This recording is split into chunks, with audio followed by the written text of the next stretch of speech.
Bonsoir à toutes et à tous, bienvenue dans mon live 93 sur 120 sur mon défi, donc 120 jours de live.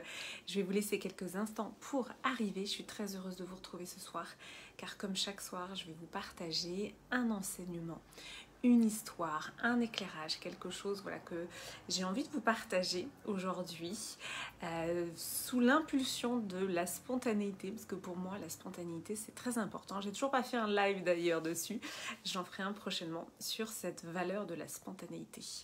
Aujourd'hui je vais vous parler d'autre chose, je vais vous parler de ce pont entre intérieur et extérieur. Donc pour celles et ceux qui ne me connaissent pas, je suis Clémence Martin, la fondatrice de The Positive Place. Et donc The Positive Place, c'est cette entreprise de développement personnel, de pouvoir personnel, d'empuissancement au féminin. Pendant ces lives, je vous partage donc mes enseignements, mes réflexions sur mon profil personnel parce que j'ai à cœur que le plus grand nombre puisse y avoir accès. Et ensuite, pour les femmes qui le souhaitent, eh bien, pour aller plus loin, je vous emmène avec moi, je vous embarque avec moi dans mes initiations, dans mes activations, dans des espaces privés, dans des espaces entre femmes, où finalement, je vais vous amener aussi à vous calibrer sur mon énergie, sur ma vibration, sur tout ce que je transmets et aussi...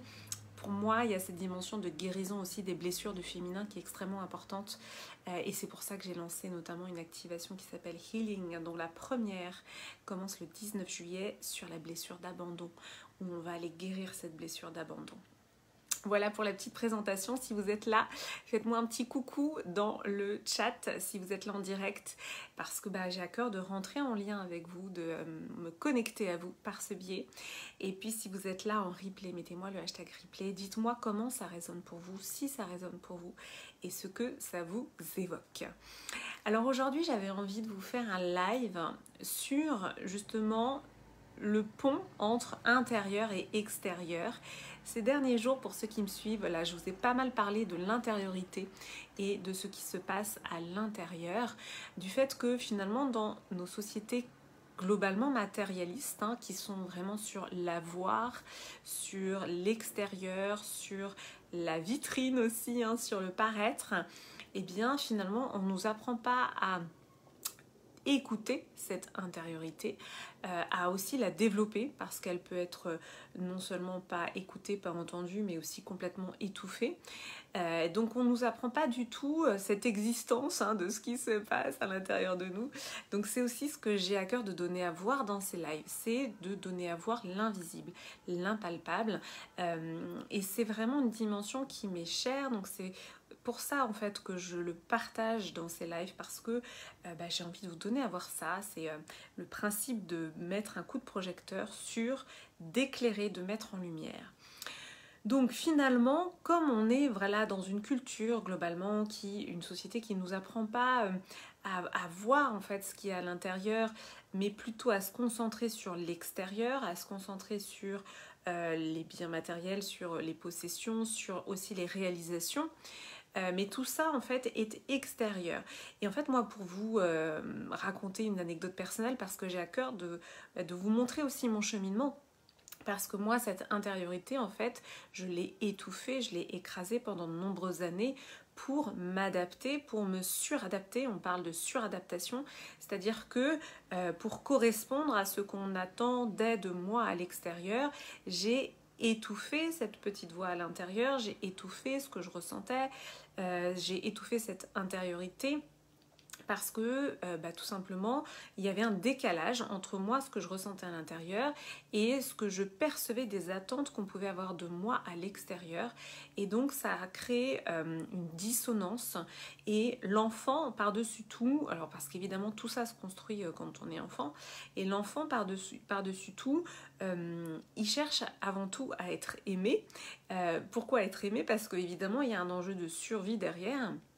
Parce que l'enfant, finalement, s'il n'est pas aimé, s'il n'est pas adapté, si on lui dit qu'il ne convient pas, finalement, il y a cette peur archaïque de ne pas être pris en charge, de ne pas être soutenu, parce que derrière l'amour, évidemment, il y a aussi cette dimension un enfant ne peut pas survivre seul.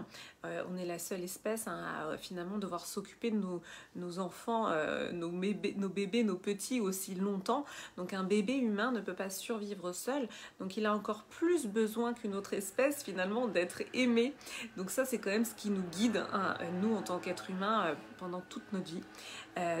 On va donc se suradapter en tant qu'enfant pour convenir à notre environnement extérieur, pour être sûr d'être pris en charge, soutenu, nourri, éduqué, élevé, aimé. Parce qu'en fait, voilà, derrière ça, c'est l'amour. Donc moi, c'est ça que j'ai fait. En fait, je me suis suradaptée. Et donc, j'ai complètement étouffé cette intériorité, cette petite voix à l'intérieur. Je l'ai pas du tout... je l'ai pas du tout écoutée. Et j'observais en fait ce qui se passait. Alors déjà, quand on n'écoute pas son intériorité, on peut avoir un sentiment de vide, on peut avoir un sentiment aussi d'être perdu. Je prends souvent l'image du poulet sans tête et je rencontre souvent des gens qui vont me dire mais moi je sais pas quel est le sens de ma vie, je sais pas dans quelle direction aller, je me sens perdue. Mais en fait, pourquoi ? Parce qu'on est coupé de cette intériorité. Quand on fait émerger cette... écoute de ce qui se passe à l'intérieur. Il y a comme des choses qui vont s'imposer à nous, il y a comme des directions qui vont s'imposer à nous.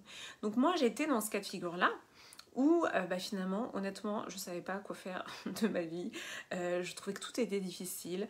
Il y avait forcément quand on ne sait pas où se diriger, comment se diriger, qu'est-ce qui va se passer ? On va être aussi une proie facile pour des gens qui vont être manipulateurs, les fameux pervers narcissiques, les gens qui aiment prendre de l'ascendant parce que oui, évidemment, c'est pas non plus le pays des bisounours.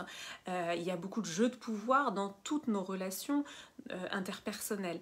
Donc finalement, quand on n'a pas cette guidance intérieure, ce centrage à l'intérieur, on va être aussi plus facilement manipulable par les personnes qui se nourrissent en fait de leur prise de pouvoir, qui se nourrissent de cet ascendant qu'ils peuvent avoir sur les gens, qui se nourrissent tout simplement de prendre l'énergie des personnes qui sont susceptibles d'être manipulées. Donc finalement, moi j'ai vécu tout ça. C'est douloureux, franchement, c'est pas agréable. On a ce sentiment d'être un petit peu perdu. Pour autant, j'ai mené plein de choses dans ma vie. Je veux dire, ça veut pas dire qu'on peut pas faire des choses. Ça veut juste dire qu'il manque quelque chose à l'intérieur. Ça veut juste dire qu'il y a une quête de sens. Il y a quelque chose comme ça de subtil où on sent qu'il y a autre chose. Moi, ce qui m'a guidée, c'était vraiment ça, c'était de me dire...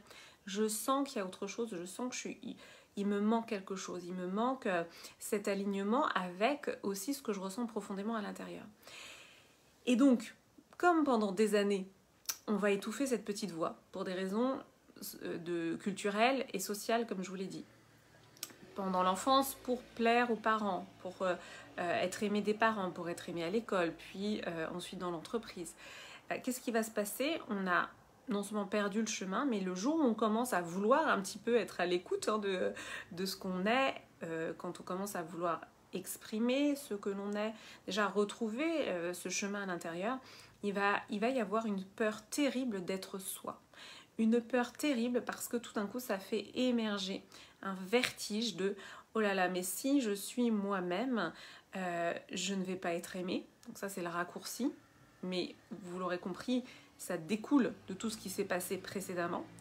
Si je suis moi-même, je ne vais pas convenir aux attentes extérieures, donc c'est dangereux d'être moi-même parce que si je suis moi-même, je ne vais pas être aimée par le collectif, par le groupe, donc je vais être exclue de la tribu. Pour ceux qui me suivent dans mes différents lives, toutes nos peurs archaïques proviennent de ce qu'on a vécu en tant qu'homo sapiens il y a 300 000 ans et pendant des milliers d'années, puisque socialement parlant, être exclu de la tribu, c'était la mort. Donc, il y a vraiment cette dimension-là de quand on décide tout d'un coup de dire « Ok, moi j'ai envie d'être moi », il peut y avoir un sacré vertige, une peur, quelque chose qui va faire que on va peut-être pas y aller. Donc c'est là où en effet, il faut du courage pour se dire « Ok, là j'ai vraiment j'ai atteint le bout de l'exercice, hein. Moi ça a été ça. Ça a été de me dire non mais là je peux plus faire semblant, c'est pas possible. Et pourquoi on peut atteindre le bout de l'exercice? Tout simplement parce que au bout d'un moment, il va y avoir une dissonance entre l'extérieur et ce qu'on ressent à l'intérieur. Au bout d'un moment, parfois après plusieurs années, notre ressenti profond à l'intérieur, notre vérité, notre authenticité, ce qu'on ressent profondément, en fait, ça c'est un des plus grands besoins de l'être humain. Ça a besoin de sortir, on a besoin d'être authentique avec ce qu'on ressent à l'intérieur. Donc il y a un moment donné dans nos vies, ouais, j'ai plus beaucoup de batterie donc je pense que c'est un petit peu coupé. J'ai plus de 10% de batterie, c'est vrai quand on fait un live, ça consomme vite la batterie. Il y a un moment donné dans nos vies où on va se dire, là j'ai trop besoin de m'exprimer de manière authentique. Et pourquoi? Parce qu'il y a cette dissonance entre l'intérieur et l'extérieur. Et c'est un des besoins fondamentaux de l'être humain que d'être authentique et de dire sa vérité. Et donc, quel est le pont entre l'intérieur et l'extérieur? Eh bien, il y a un des ponts qui est tout simplement la parole, la communication, qui est de dire sa vérité. On peut dire sa vérité de différentes manières. Aujourd'hui, il y a beaucoup d'outils qui existent. Dire sa vérité, ça ne veut pas dire ses 4 vérités. Ça ne veut pas dire oublier la diplomatie. Ça ne veut pas dire créer des conflits. Dire sa vérité, merci pour le pouce, Lauriane. Dire sa vérité, ça veut dire exprimer authentiquement ce que l'on ressent, exprimer notre point de vue. On a, voilà, encore une fois, des outils qui permettent de le faire dans la douceur, dans la diplomatie. Mais c'est extrêmement important. Et c'est ce pont, la parole, la communication, c'est le pont entre l'intérieur et l'extérieur. Et donc moi, c'est ce que j'ai fait. Comme tout le monde, j'ai appris évidemment à parler, à communiquer, mais je me suis outillée encore plus on va dire, d'outils comme la CNV, la communication non violente, comme l'analyse transactionnelle. Pourquoi? Parce que j'ai vraiment pris cette décision de dire mais là je peux plus en fait faire semblant, je peux plus ne plus être authentique avec ce que je ressens à l'intérieur, j'ai besoin de dire ma vérité. Et j'ai commencé à le faire en entreprise, voilà, petit à petit, à m'exprimer, chose que je faisais pas du tout avant, je m'exprimais pas. Évidemment dans toutes mes relations. Et au début, les premières fois, c'est hyper difficile. On n'a tellement pas l'habitude de provoquer une discussion difficile avec un ami, avec un membre de sa famille, avec son conjoint, avec son N+1. Les premières fois, honnêtement, c'est tétanisant. Et après, ça devient de plus en plus simple. Donc le message, c'est aussi de vous dire aujourd'hui, de dire votre vérité. Au début, ça va être difficile, il va y avoir un sentiment de vertige.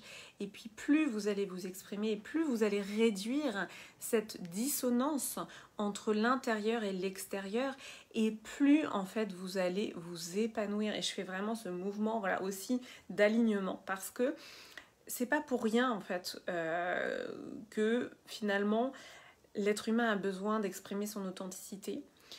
En médecine chinoise, on dit aussi que cette dissonance entre ce que l'on est à l'intérieur et ce qu'on fait à l'extérieur, c'est aussi une faille dans laquelle potentiellement peuvent se glisser des réactions psychosomatiques, voire des maladies.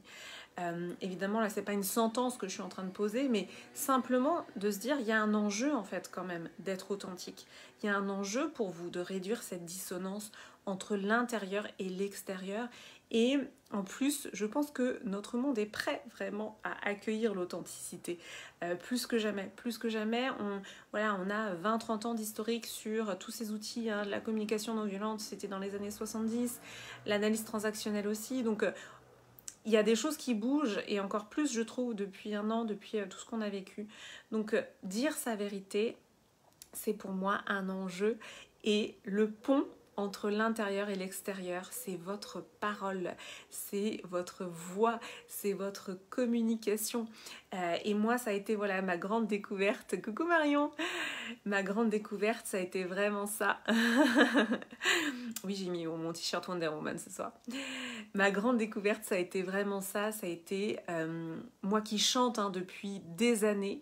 où j'ai toujours fait entendre ma voix en chantant, et bien là j'ai pris conscience que j'avais besoin de faire entendre ma voix pour dire ma vérité. Et voilà pourquoi aussi je fais ces lives et pourquoi je vous transmets tout ça, ces enseignements qui sont vraiment très importants pour moi. Voilà, c'est la fin de mon live. Je pense que dans quelques instants, je n'aurai plus de batterie. Donc si ça a résonné pour vous, eh bien, mettez-moi un petit hashtag ThePositivePlace. Mettez-moi vos commentaires. Dites-moi ce que vous en pensez et dites-moi si vous êtes prêts à dire votre vérité, à utiliser cet outil merveilleux qui est la parole et la communication. Alors non, ce soir, je ne vous chanterai pas de chansons, mais peut-être un jour, oui, je réfléchis. Je vous embrasse et je vous dis à demain pour le live 94. Belle soirée à tous.